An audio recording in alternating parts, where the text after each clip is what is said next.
Welcome. Thank you for joining us today. I'm so excited to be discussing our state budget with our budget chair, Nancy Skinner, talk about the process, talk about what's in this budget. After months of negotiation, we were able to sign just a really remarkable budget. You're recording it. And I wrote an op-ed in the Mercury News a number of months ago talking about the historic need because of the pandemic, but also the historic opportunity that we had because of the surplus, because of a number of our companies, including the Bay Area, doing well in California. And I'm so proud that because of the leadership of our special guest today, Senator Nancy Skinner, we were able to seize the moment. And when I think about budget priorities and policies, I really personally think about three things. One, are they going to enable equality of opportunity? What do I mean by that? Are they going to allow people, are they going to remove obstacles to economic mobility? Will they allow everyone the equal chance to succeed? Secondly, will they increase quality of life for my constituents and their families and people across California? And third, are we being responsible with the money entrusted to us? And in many ways, those things reflect my core values. And I was reminded of those in a very personal way this week. I've been back helping my mom pack up our house of 50 years, and there's just so many memories. And one of the things we found is the tattered immigration naturalization papers of my grandparents who came to this country as teenagers through Ellis Island. And their story is very American one. It's a story of hard work, many long hours in a small store, and then opening up a small corner delicatessen. My other grandfather working 2 factory jobs and being a single parent for my dad. But they did that in this environment with a great education system and affordable higher education, where that became the path to the middle class for my parents, who both then became educators. And I want to make sure that all people, all citizens in California have those equal opportunities to succeed, equal opportunity to get a great education and to have hard work rewarded. And I'm really proud of this budget to do that does this. And I'll share my screen quickly for a couple highlights of this budget in each of those areas. And many of these are areas we got lots of questions about, and I'm sure we'll discuss. But when I say equal opportunity for success, what are some aspects of this budget that I'm particularly excited about? Early child education, going from a place where California, frankly, did not do that much around preschool and other areas to becoming the best state really in the nation to raise a child as a result of what we've done in this budget. And we'll talk about that today. Going from a situation where we're 41st in the nation in per pupil funding just around 3 years ago to being in the top 10% of all states with this budget. Providing 2 meals a day, something that our guest was deeply, deeply involved in for all kids in our schools. Child savings accounts for kids, low-income kids in our K-12 system. $6 billion to do broadband right and to provide digital equity. More spaces for California kids in our UCs and CSUs, and historic investments in higher education. When I talk about quality of life for the peninsula and our families and across California, major investments in affordable housing and especially in homelessness. And we now have to spend that money wisely, and we'll talk about that today too. Climate resiliency and huge amounts for things like infrastructure for electric vehicles, wildfire preparedness, and we had many questions on wildfires, and some support for our local transportation infrastructure, although we need more there, and we'll talk about that at a future event. And on top of this, I was able to, with the support of my colleagues, win direct support for efforts here in our communities among my priorities, among economic mobility and early learning and affordable housing that directly benefit organizations like the Job Train Center for Economic Mobility in East Palo Alto with a big lift, a pioneering program in San Mateo County to get every kid to grade level by third grade. And we did this while also setting aside $25 billion for a rainy day and having a record program for small business and the largest state tax rebate in our nation's history. And so I'm very grateful that today to have the woman who shepherded all of that through the process, our budget chair, Nancy Skinner. Many of you know her for her career both in the Assembly and the Senate, and before that in the City Council in Berkeley. And it seems that so many of the things that we talk about are things that she pioneered long ago, where she did the first styrofoam ban back on the City Council, many of the climate initiatives that we're working on. Of course, the big national story about fair pay for college athletes is something that she pioneered. And I know also being one of 9 children, I know she shares many of the same values that I talked about earlier in my opening. So Nancy, thank you for being here. And for me, this whole process started with the Senate's Build Back Boldly proposal. And I was just, blown away when I first saw that. I wondered if you could say, what were some of the inputs and inspiration? And is that usual for the state Senate to come up with a document like that? Well, Senator Becker, Josh, thank you so much for inviting me. Really happy to join your constituents today to talk about our incredible budget. And before I answer that question, I wanted to reinforce with you some of the things you were describing. Perhaps fewer of us now, well, I shouldn't say that. There's always this opportunity for children, first generation kids that have parents that have never gone to college, to have education be a pathway for opportunity. And as you mentioned, my family, I grew up in a family of 9 kids. My father was a pharmacist. However, he did not go to college. Now, that sounds very unusual, but in those days, he was born in 1909. You could become a pharmacist by passing the licensing board. So he started working at a pharmacy at age 10. The point being, that's not possible now. However, the pathway to education is. And the thing that I'm proud about so many things about this budget, but the ways that we've expanded pathways to education, which can then be an opportunity for every Californian. And we'll talk about that more. But the Senate's Build Back Boldly budget, our pro tem, the head of our Senate, Senator Toni Atkins, like me, she was in the Assembly during the recession, during a time where we were slashing the safety net. So there was really no safety net for Californians. We were slashing the budget of our K through 12 schools. We were slashing our higher education budget. We were slashing financial aid. We are slashing the support for people who live on state funds, people who are disabled, some of our seniors. And of course, we almost cut out all of the care, in-home care for seniors. So it was horrible. I mean, there were many of us, we still feel traumatized by that. And we know that we had no choice because we must have a balanced budget in California. And we did not, unfortunately, our Republican friends would not give us the votes to raise some revenues. We eventually, California voters, passed a great initiative, which gave us the progressive tax structure that we have now.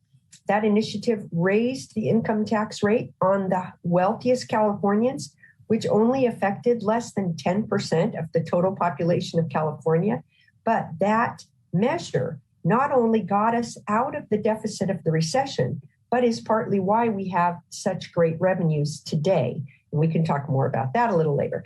Anyway, because of that experience during the recession and understanding now, and I think all of us know, we look at many of the problems we're facing now, our increased homelessness. Many of those individuals, they were people that worked all their life.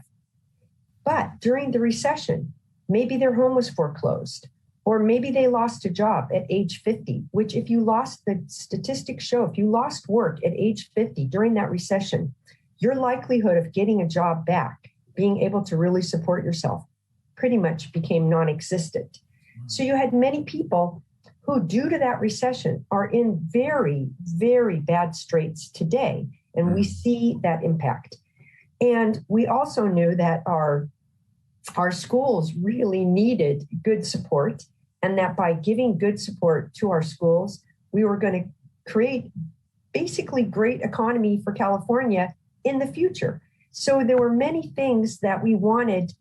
I think really Senator Atkins, myself, many of our colleagues were motivated by trying to make investments in those core things that we knew would support Californians, would allow them to weather this economic downturn, and would, by strengthening them, would strengthen California's economy. So I think that's a lot of what our motivation was in creating that Build Back Boldly budget. Yeah, that's amazing. And were you happy with how many of those proposals ultimately made it into the final budget? Very happy. I mean, a budget is an expression of our core values. And fortunately, Governor Newsom and our Democratic colleagues have that core value. We value government in the role of being able to provide, to collectively pool resources to provide for the common good. So when we think about fire protection, police protection, that's your great example of that. But the other examples of it, of course, are pooling our common resources to provide great schooling, to provide good higher ed, to provide care for seniors who might not otherwise be able to support it, and to provide for our lowest income families so that their children have childcare, for example, or our older people have good health care. I mean, health care is one of those things that is, as we know, without insurance. And fortunately, we have covered California and the Affordable Care Act federally. But, it's very difficult to just on your own cover all healthcare costs. So what is insurance and what are the various government investments in healthcare? They are pooling of our resources to provide healthcare for everyone, because our entire population, our entire society, our entire economy benefits when we do that. And the pandemic is a great example. If we do not have great care or great public health for everyone, we all suffer. And we really saw the truth of that during this pandemic. And I think that we are correcting many things now. Wow, that's great. Yeah, and it was, again, that the process of it was just fascinating for me. All the input, all the opportunities you gave us in the caucus to have input into the Build Back Boldly proposal, then meeting with each of the budget subcommittee chairs, and then ultimately passing, and then the negotiations with the governor. Again, which is fascinating for me to experience that and go through that. Before we get into some more of the details and questions, you already touched on a few areas, but what are some of the other areas in this budget that as we said, there's so much good stuff in here. What are some of the other areas you're particularly proud of? Really appreciate that question. But before I answer that one, I also want to stress, I mentioned so far our pro tem, Senator Atkins, great leader from San Diego. But just as you mentioned, we have the way our budget committee is structured. There are, I think, 17 members, and there are 5 subcommittees. So I'm the chair of the whole committee, but then we have 5 subcommittee chairs. And each of those subcommittee chairs, who represent different parts of the state, had a very strong role in developing that Build Back Boldly budget. But in addition to those 5 sub-chairs, and of course, each of the subcommittees have members. Senator Becker, you, as you mentioned, participated because we, as the Democratic caucus, had a number of sessions where we discussed what we felt should be the priorities for if we were able to fund, what do we think were the most important priorities for Californians right now? So, for example, that's when broadband emerged very strongly. It was input from different members of our caucus, just experiencing during the pandemic when we all became, we know now we've all been dependent on the internet for a while, but the pandemic so increased our dependence on that. Zoom school, Everything was shopping, ordering our food, everything we were doing via the internet. And it became that much more stark. While most of us understood that we didn't have 100% access, not everyone had great, reliable internet or access to it. The pandemic really, really exposed those vulnerabilities. And so there were many members of the caucus who said, we have to make this a priority. The other thing that we saw in the discussions with the caucus is that while California, we were very fortunate with our progressive tax structure and the stock market, broke records and some businesses did very well. So we had lots of revenue. Meanwhile, we had very many Californians who were out of work. And we had many women who could have stayed at work. However, in a way, they couldn't have stayed at work because with schools closed, with childcare not available, with the care for their loved ones that they depended on in order to go to work, they stayed home. So all of a sudden you had way less revenue in many, many households. Their income went way down. So you had people struggling to pay rent, some not able to at all. You just had exposed these vulnerabilities of our, disparities with a certain portion of our population being high wealth and many, many, many more not. So I think the caucus was like, hey, we need to make sure we do not need to add to this homeless problem. We have to provide rental assistance so that people can make sure to pay their landlords. Landlords will keep them housed, and we do not have a situation where lots and lots of people at the end of this become homeless because they could not pay for rent. So rental assistance came out strong with our caucus members, as well as support using, we don't know how long we're going to have these high revenues. Maybe next year, maybe the year after, but we're not going to be able to rely on such high revenues as consistently.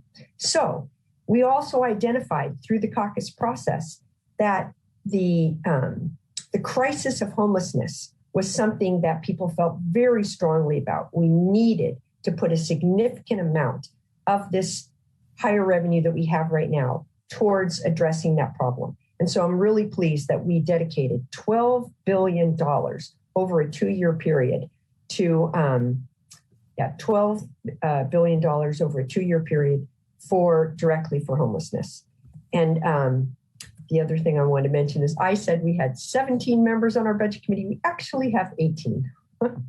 Anyway, the other things I'm really proud of, we have the highest level of funding for our K through 12 schools. And that is really, in a way, I want to say we had no choice about that. However, I know that our caucus would have made that a priority. But fortunately, the voters, with the passage of something called Prop 98, specified that a certain percent of California's general fund must be dedicated to our K-12 schools.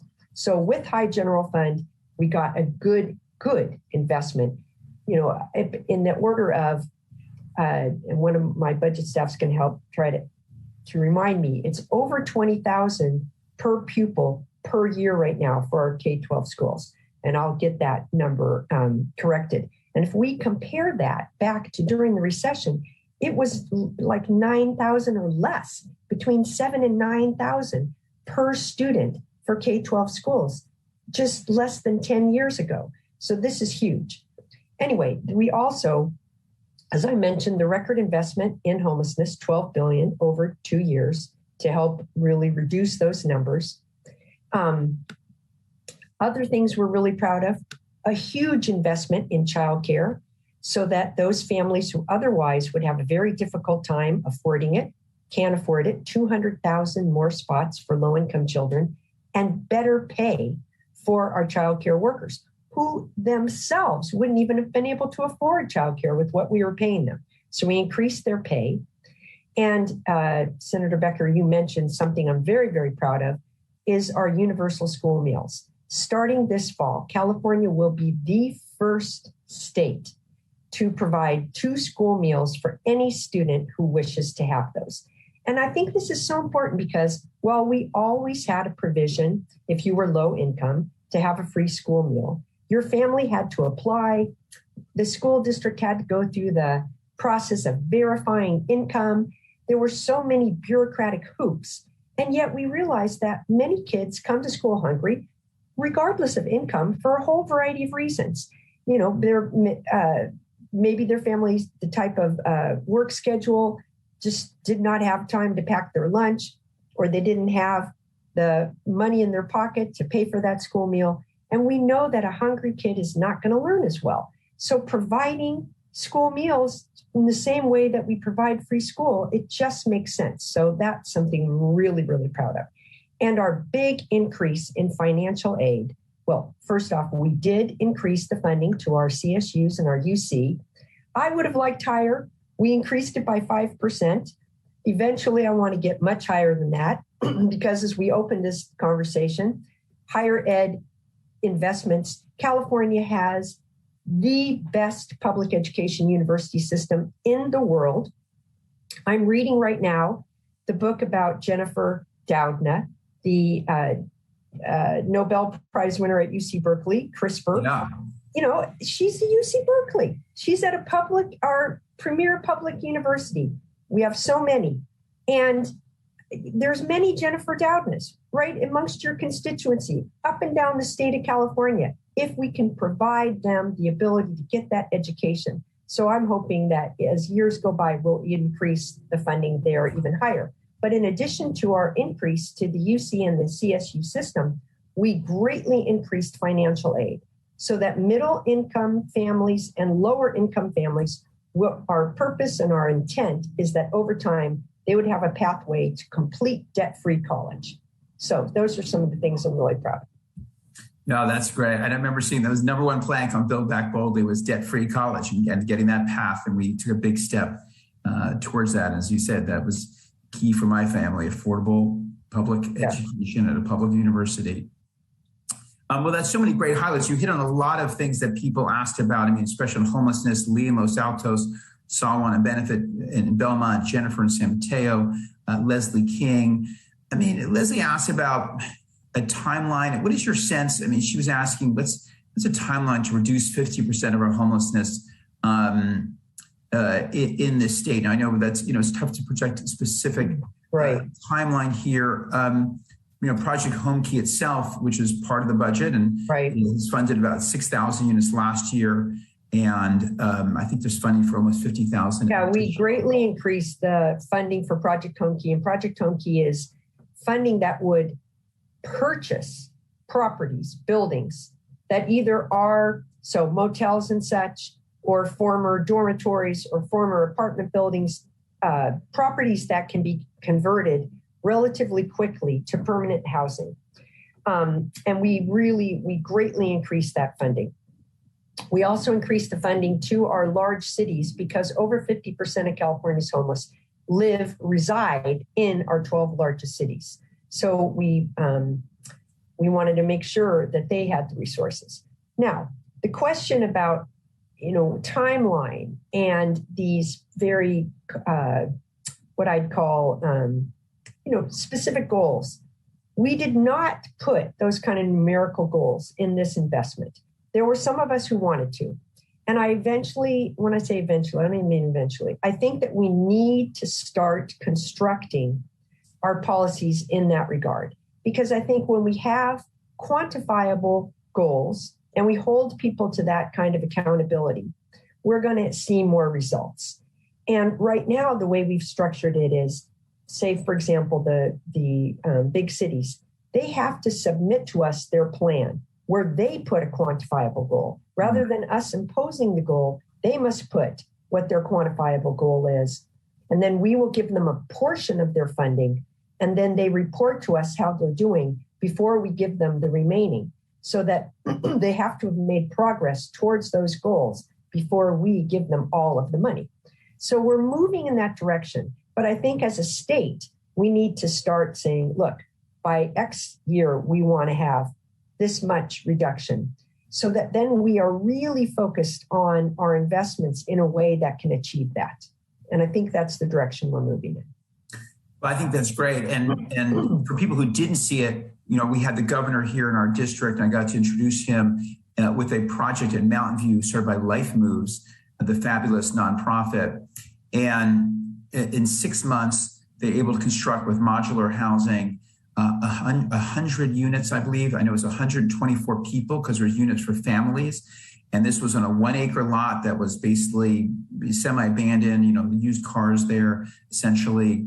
And they're able to do that. 30% of it is supportive services. It's 18 months stay to get people back on their feet, which they've had a lot of success with that model. And I communicated with the governor afterwards. I said, we need to do more of these. And he said, yeah, we need dozens more of these. And that's the kind of investment that will be funded by this budget in HomeKey 2.0. So anyone who doesn't can see the virtual tour of that. If you haven't seen it, you can go on a Life Moves site and see the virtual tour. And I know there's Palo Alto and Sunnyvale and other cities are now looking for space. And along those lines, people also asked about affordable housing that I mentioned. Yeah. And, we had a $3.5 billion backlog for affordable, shovel-ready affordable housing project. Right. And I know this budget takes a big step towards that and funds half of that backlog. And to make it real for our constituents, right.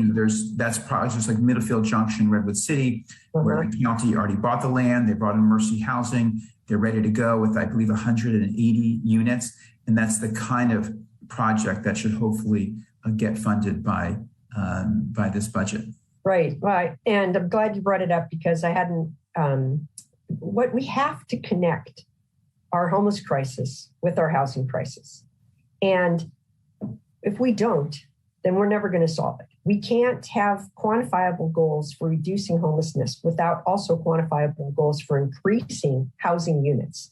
Because at the core of why we have homelessness, other than our income inequality, is the fact that we do not have adequate housing units in California. We're way behind compared to our population, and especially in our job centers. We've had significant job growth in, for example, the Bay Area, with adding very little housing units.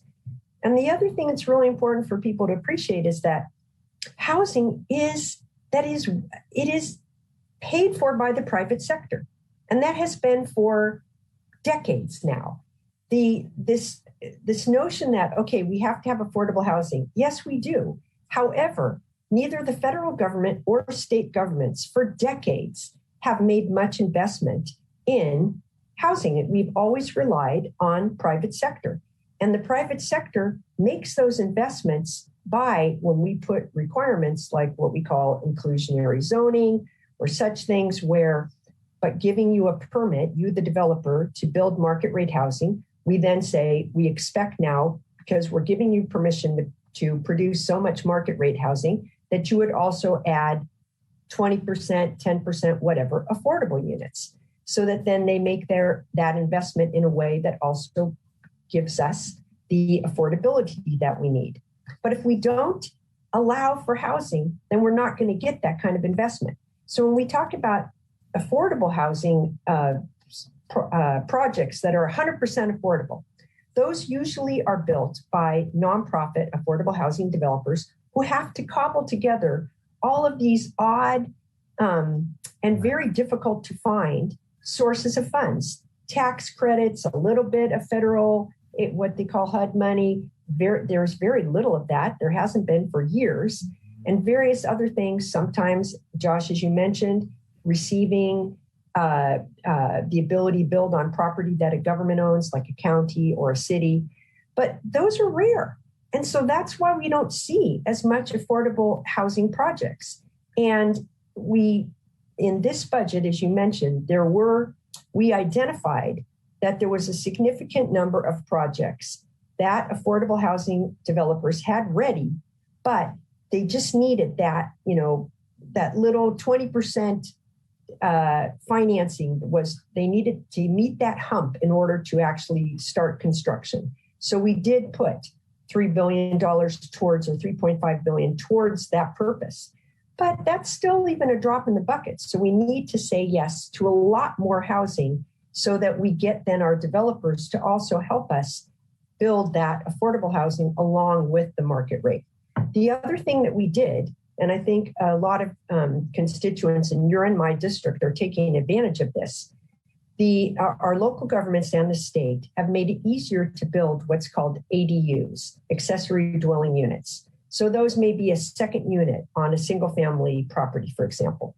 So we've also created funding to help a homeowner whose credit maybe doesn't allow them to as easily get the funding to finance an ADU. But once they had an ADU, it would help them be able to stay in their property, but also it would provide a unit for, a needed housing unit. So we also created a revolving loan fund to help fund accessory dwelling units, which is great. Yeah, that's terrific. And it's funny, I was looking at my grandparents, all this paperwork and letters, and when my grandfather came over, he stayed in a uncle's shed that he cleaned out. It's like I was thinking, it's an ADU, basically. Right. Shed and stayed there. But that revolving loan fund is critical because I know people have really been taking advantage of ADUs in our area. I mean, a lot of cities have really embraced that, but the financing has been a bit of an issue. Yes. For folks. But thanks for mentioning that. We certainly want housing where teachers and nurses and everyone in our community can live. What do you say? Students also. Students as well, yes, in our community college students, including. But you also mentioned the jobs and the jobs, right. Because the jobs housing balance, right? Right. I think that's what people in our area also want to make sure that if we're going to add more jobs, then some of those companies are responsible for adding some of that housing too, or they also can hopefully expand throughout the area too, which I've been involved with, and with our great UC system and UC Merced and other places. Another part is infrastructure, right? So if we're going to add housing, making sure we have the water infrastructure and the transportation infrastructure. Right. And I want to thank you for your role as co-chair of the Bay Area Caucus, fighting for transportation dollars for the Bay Area, because that's one thing I see as critical. We need to, if we're going to have Caltrains going every 15 minutes, ultimate electrification, we're going to need grade separations up and down the Caltrain line and fund those, which are expensive. But also ultimately, if we can get something like Dumbarton Rail and get that east-west transit going, where ultimately there is more affordable housing in the east and more jobs, can we get that going? So anyway, I appreciate and our investments in our transit, like Caltrain and electrifying it and such, and expanding BART, those are, we think about this crisis we're in now. We're in a housing crisis. We're in a drought crisis. We're in the climate crisis.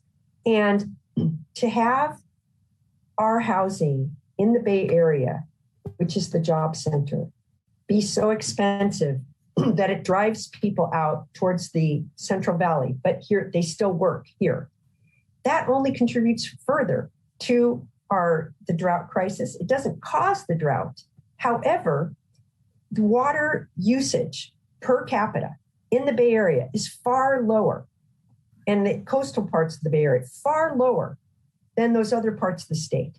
So if we can increase housing here, we are increasing housing with less demand on water supply.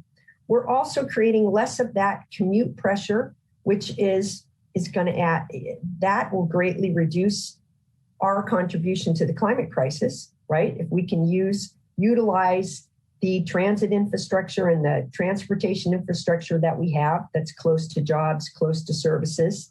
So there's so much logic to our increasing the housing here to address so many of the crises that we are confronting and facing.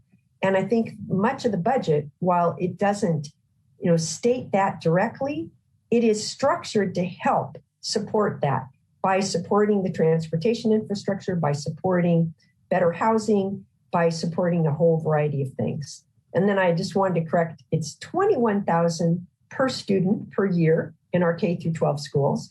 And the other thing I didn't mention that we should be very proud about in our investment in K-12 schools, I mentioned childcare. So that's our early care and education for our 0 to 4 children. For all of our 4-year-olds, We, in this budget, started the investment in what's called TK, transitional kindergarten. That's the extra year of school for all 4-year-olds.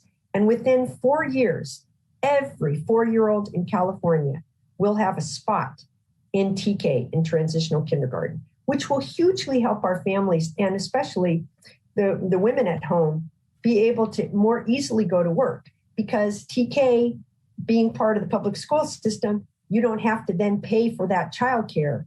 And your child is getting good quality education and care, and that can take a lot off your mind as you then return to work. Absolutely. And I got to tell you, my early learning community here in the peninsula is just so happy. You know, I started out getting involved in my synagogue, Beth Am, which made a commitment they pulled the whole synagogue. What issues do we want to get involved in together? And they picked early learning and child care, and got involved. Then I was on the child care partnerships in San Mateo County and in close touch with folks during this whole process. And as you said, getting preschool for young kids, but also the child care, paying these workers a rate where they at least have a chance of living here in the Bay Area is just extraordinary. And that was so important. I know that was one of the final pieces of negotiation. So thank you for your efforts there. We had Aaron from Cadango, among others, who asked about that part of the budget. We had a lot of questions here on drought and wildfires, which you just touched on. But there's a few areas I also wanted to make sure we get to, while we have you here, because the number of our residents were asking about the reserves, also what's being done to pay down CalPERS long-term debt liabilities. And I know there was a piece of that in the budget. I don't know if you want to address that. Certainly. So we've talked a lot about the incredible spending investments we're making, which are great, and obviously we're very proud of. But I also want people to know that this budget is continuing to be, as California has been for the last 10 years, a very responsible budget. And again, I think because of our experience in the recession, we do not want to face a situation where we have some economic downturn or some uncertainty, and then we are just slashing and have nothing in reserve to help us weather through that time. So we've made record investments in California's what we call our rainy day funds. And those are, we have a safety net reserve, we have a regular reserve, we have a variety of things like that. And so we put in the highest amount that we have ever put in for reserves right now in California. We also fully paid off what the state owed to our public schools. We call it the deferrals. We fully paid that off. And we also paid down some of the debt liability in our STRS, our pension program. So those things are going to help us as time goes on if we face some reductions in revenue. So the total amount in reserves, and we've got 3 or 4 of those funds, the total amount is $25.2 billion. That's what we put in there. So I want people to know that we weren't just, spend. We were also very, very wise about creating that cushion for the future. Thank you. And that was David in San Carlos. I don't know if I mentioned that. But as you said, and I believe that $1.9 billion additional contribution to CalPERS, that'll save the state nearly $4 billion in the long term. Right. And it's just one of the pieces of, you say, the pay down, and there's a lot of technical stuff we talk about, the Prop 98 deferrals, but really significant stuff. Because we had another question along those lines from Laurie in San Mateo. Do you expect this surpluses to continue and enable ongoing support of budget increases? And I think to your point, right, more so than other states, our revenue is very volatile because we're income tax dependent. We don't get as much from property tax or sales tax and services as some other states. And so we know that the tech economy tends to be cyclical. So what you just said about putting that money aside is so critical. So Josh, I probably have like 4 or 5 more minutes. So if there's other questions you want to ask me directly before you start just answering them, I'm happy to. Yeah, I was looking through and certainly droughts and wildfires. Yes. We didn't talk so much about drought and wildfire yet. And obviously we're in the middle of it. Yeah. And well, I guess, do you want to touch on wildfires? And then, we got a specific question about disabilities, and I have some info my team got me, but I don't know if you have any comments there. Jennifer from Los Altos says, I understand the budget includes a big boost for services for people with disabilities. And she was asking, you can tell what kind of services will be funded. And certainly, I mean, that was really important to me because during the recession, for example, we cut the rates that we paid to the providers for disability services. And that was back in 2009, and we've not restored those rates in all that time. So in many other parts that we cut, we began over time to make a little bit of adjustments, but not in that area. And, those folks are really dependent on their caregivers. So we put ourselves on the path to completely achieving the rates that we had a rate study that was done recently, and so we increased the rates in this year's budget, and we have a path now to achieve the full rates that people should be paid who provide those services within the next 3 or so years. We also greatly increased our investment in special ed. So that's in our K through 12 system that provides for kids with special needs. And we increased the funding for our in-home healthcare, and our in-home healthcare provides not only for seniors, but also for people with disabilities. And we increased the monthly rate or the stipend to those people who live on, for example, SSP. So there were a number of things that we did to help that area that we had not really addressed in years. And so that was, for me, very, very important. But now we can get to wildfire. So yes. On the wildfire front, when you and I return to session in August, we are going to be approving the wildfire. We've approved the dollar amount, so we've set aside a good amount of investment for it, but we're going to do a lot of the details. Some of the details we've already done. Our first tranche that we passed, I think it was back in April or May, but we're going to make some additional decisions around the specificity of the funding when we come back. But our total package of investment for wildfire and drought is $7 billion over a couple of years. And we are using that for fuel reduction, so removal of dead trees and such. We're using that to fund creating defensible space. We're also using it to beef up our CAL FIRE and our other fire support services. There's a whole variety of things like that. And even in our urban areas, we are using our land conservancies and some of the other groups that, like, for example, in my district, and Josh, you'll know better for yours, but in my district, for example, in my area, we had the Oakland-Berkeley Tunnel Fire, which was the worst wildfire prior to like the Paradise in Santa Rosa from a few years ago. It had been the worst in history.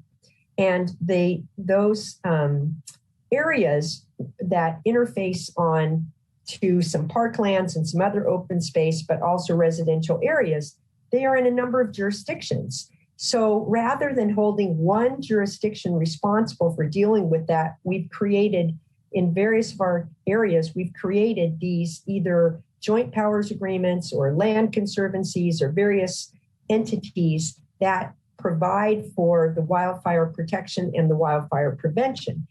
And so our funding, the state funding, is going directly to those entities who will then give grants. To example, in my area, the East Bay Regional Park District, UC Berkeley, some of our communities, our water district, all who manage these open space areas that might have the dense brush that, if not maintained, could create then the wildfire in our urban area.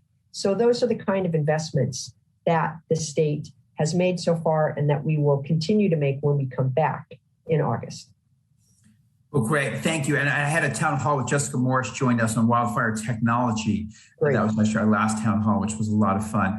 Well, I want to thank you so much. Thank you again as your role as budget chair. Thank you again also as your role as Bay Area Caucus co-chair to help us fight for the Bay Area, again, for the infrastructure we talked about, for the transportation, for the water. And I'll talk a little bit more about drought after we hop off. And just for all you did to shepherd this budget through, I've really kind of made it part of my mission to make sure people really understand some of the incredible stuff that's in here. And just really appreciate you joining us to explain it and also talk about the process. Well, I appreciate being invited. You've been a great partner. I look forward, of course, to continuing to work with you. And I'm really glad that we had the resources and the vision to do what we did in this budget. And I hope that your constituents are as pleased as we are with the investments that we made. And great. See you. Okay. Thank you very much. Bye. All right. I'm going to keep going with some questions that we got in. And she really, I think, covered wildfires pretty well. And again, you can look on our website for the Wildfire Tech Town Hall, because we got a lot of good feedback on that and a lot of good follow-up, actually, that we're doing to connect entrepreneurs with the government. But we also had a question on drought. John in San Mateo, what are we doing to ensure the state will have enough water resources in the future? And we also I did a town hall on this a couple of months ago. It's also available. Nusha Jami from Stanford, she runs the Water in the West program, really phenomenal. Please look up her work. And we're going to follow it up with a water roundtable to talk about how do we really build some of this water recycling infrastructure that we need. I mentioned on the town hall, you have a country like Israel that recycles 90% of their water. I think Spain is a distant second, but as a country, we recycle, I think, about 2% of our water. And we do have some initiatives happening in the Bay Area, particularly in Millbrae, around Purple Pipe, and we'll be diving into that. But as she said, there's about $3 billion to address and work on drought, both emergency drought water use efficiency and resilient water infrastructure projects. Going, I think, hopefully more from a linear water system to more of a circular water system here over the time. And you should talk about how there's a lot of fluff in our current system and a lot of work that we can do, and actually we should do before we even get to that would make things like desalinization practical, which is something we also got questions about. Let's see, we had a question about our Republican colleagues. What did they want and what did they get in the budget? And it actually would be good to have Senator Skinner's perspective. But, I want to say from my own perspective, I worked with Senator Borges as a Republican senator from the Fresno area. For example, I co-sponsored the small business funding initiative with him, and that got into the budget, as I talked about, in a historic way. And, ultimately, we want many of the same things as our Republican colleagues: quality of education, wildfire support, housing that's affordable. Minority Leader Scott Wilk, for example, has done a great deal of work with foster youth. And one of the very innovative programs that's in this budget is a program that will provide universal basic income on a pilot basis for foster youth.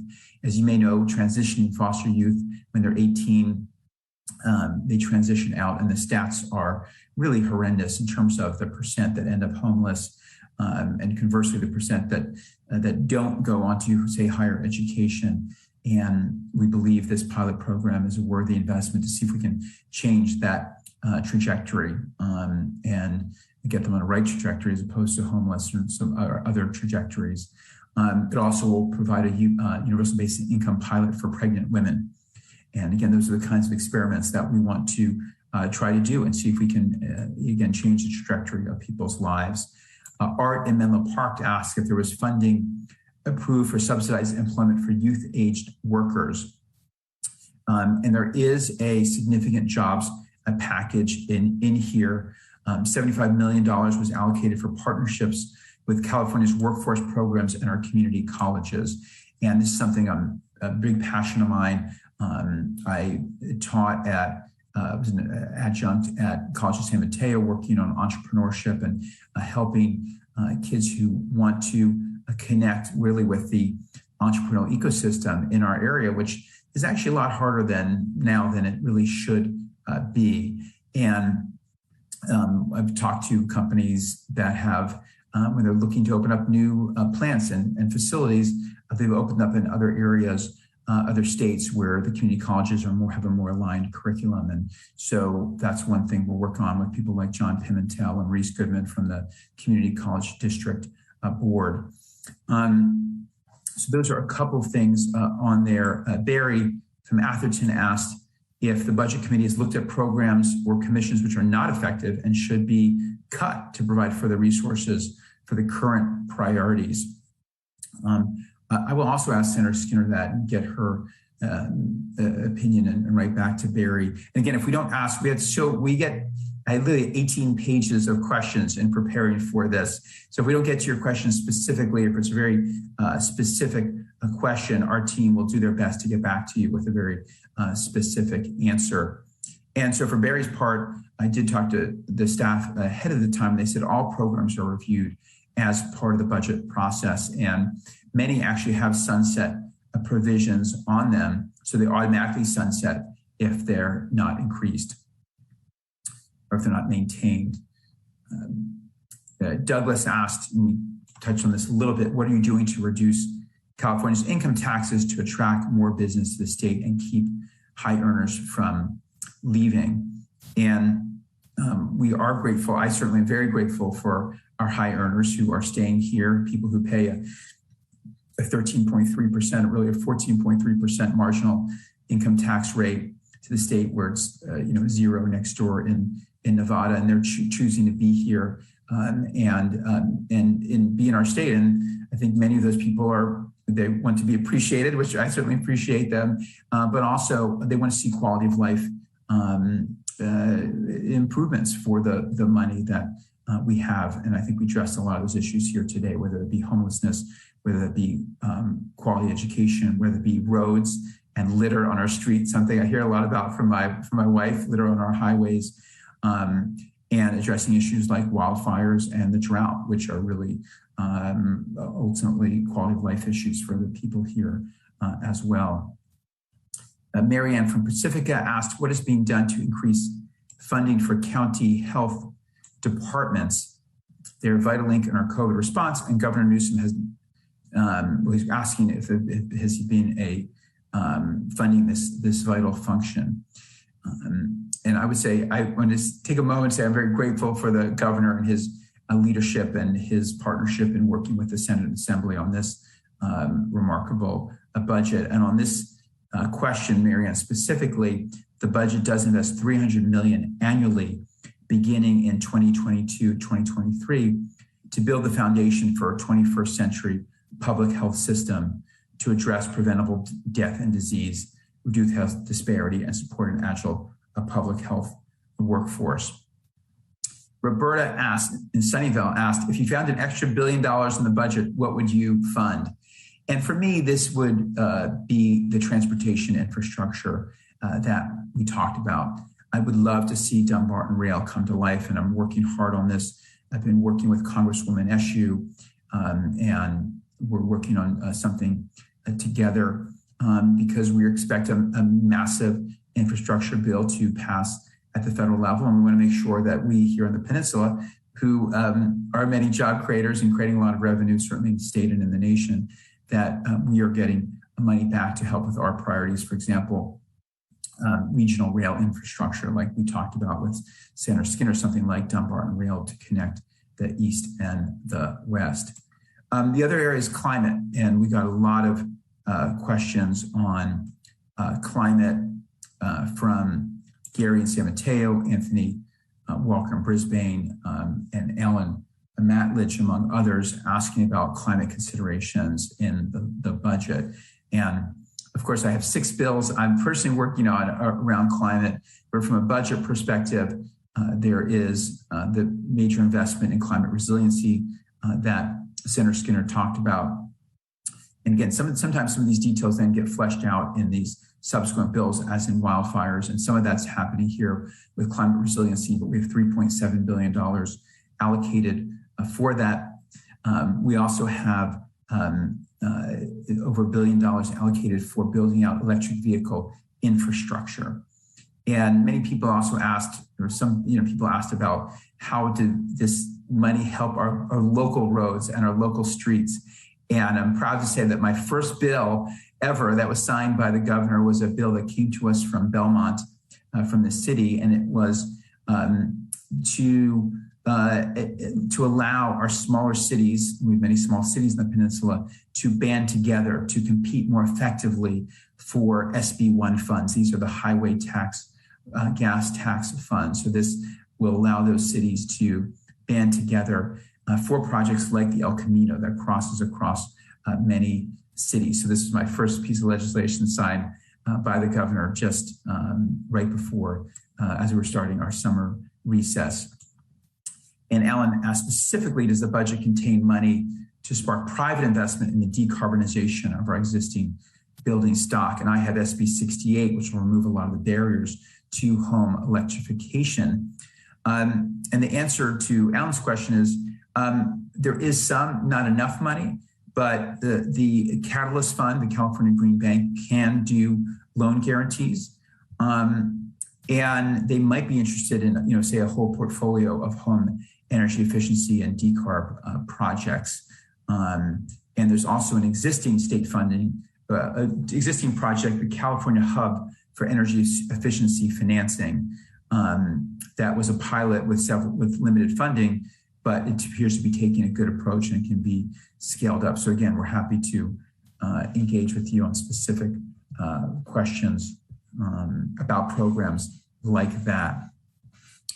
As I scroll through some of these other pieces, some people asked about some of the specific district priorities that I was able to get funding for. And I mentioned the Big Lift in San Mateo County, a really pioneering program that the Board of Supervisors, led by Carol Groom and others, have really presciently funded, because I think it'll be a regional model and really a national model, which has preschool, but then also intensive summer programs in up through third grade, because we know lower-income kids generally track equally with higher income kids during the school year. It's really in the summers that you see that disparity, if you read Malcolm Gladwell's piece on this in his book. And so we've shown that Big Lift can take a 1 month reading loss and turn into a 2 month reading gain. So a net 3 month reading gain through that program, just in that summer piece alone. And then I mentioned the Job Train Center for Economic Mobility in East Palo Alto. It's going to be a terrific program to, again, connect people with jobs in our local economy and do that kind of training, as well as funding for affordable housing projects in Mountain View and for trails and bike lanes in Sunnyvale, other efforts in Pacifica, and just across the district, and working with my colleagues, again, with Assemblyman Berman on some of those projects and Assemblyman Mullen on some of those projects, and really excited to be able to get some of those funded. I'll keep going. If you want to stay with us maybe for another 5-10 minutes. There's a question about funding for voting and what are we doing to assure maximum access to voting across all California counties.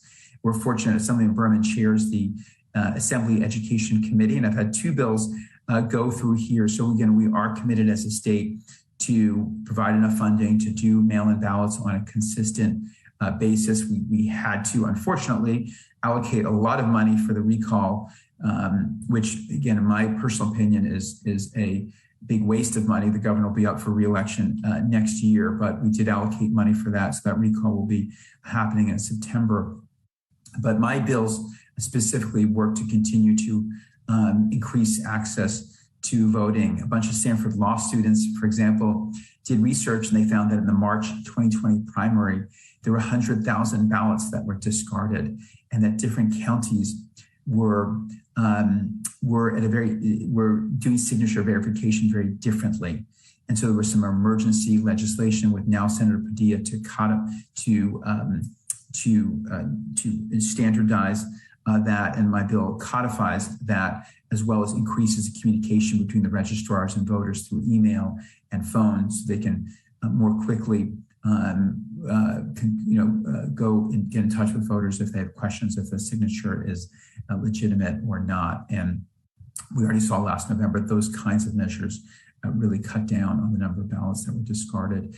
Another bill would create a feed of data from the prison system to county registrars, so we can more quickly update our systems and more clearly and get people re-entered into the voting rolls if they've served their time. I just got a note from one of our city council leaders about the grade separations, and I have an hour briefing tomorrow on this. That's something that's going to be really critical for our area. Rika and Palo Alto asked about the special education budget and related to any emergency funding for learning loss of special ed. And I wanted to note that San Mateo County's Associate Superintendent for Special Education called this year's investments in special education unprecedented and historic. So it ties in with some of the comments earlier for Senator Skinner. So we recognize that students with disabilities suffered disproportionately with the closures of schools in the pandemic. And many of you know I've been a fighter to get teachers vaccinated and get our schools open. I have 2 high school students myself, so we're looking forward to full school returning. But this year we had $450 million appropriated for learning recovery, particularly for those special education students who, again, did suffer disproportionately during that budget. And we also have new and ongoing funding, including a 4% increase in base funding. We had let's see, any other questions here? We have a number of other questions, that not really directly budget requests, related on housing. And I talked to the senator about the jobs housing balance and the jobs piece of that and how we build out infrastructure. And we had a number of questions on mental health.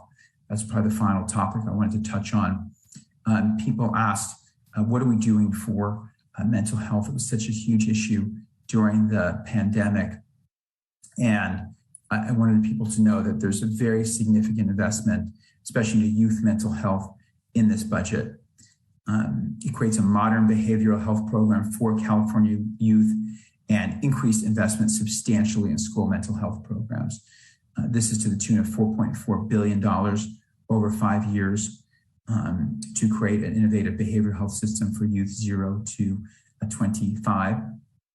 Of that, $205 million is for the Mental Health Student Services Act to fund school and county mental health partnerships to support mental health and emotional needs of youth as they return to school and everyday life. And again, I've seen it through that window through my own kids and their friends, the impact that the pandemic had on mental health of our kids. And there's other bills pending in the legislature that the Mental Health Caucus is working on.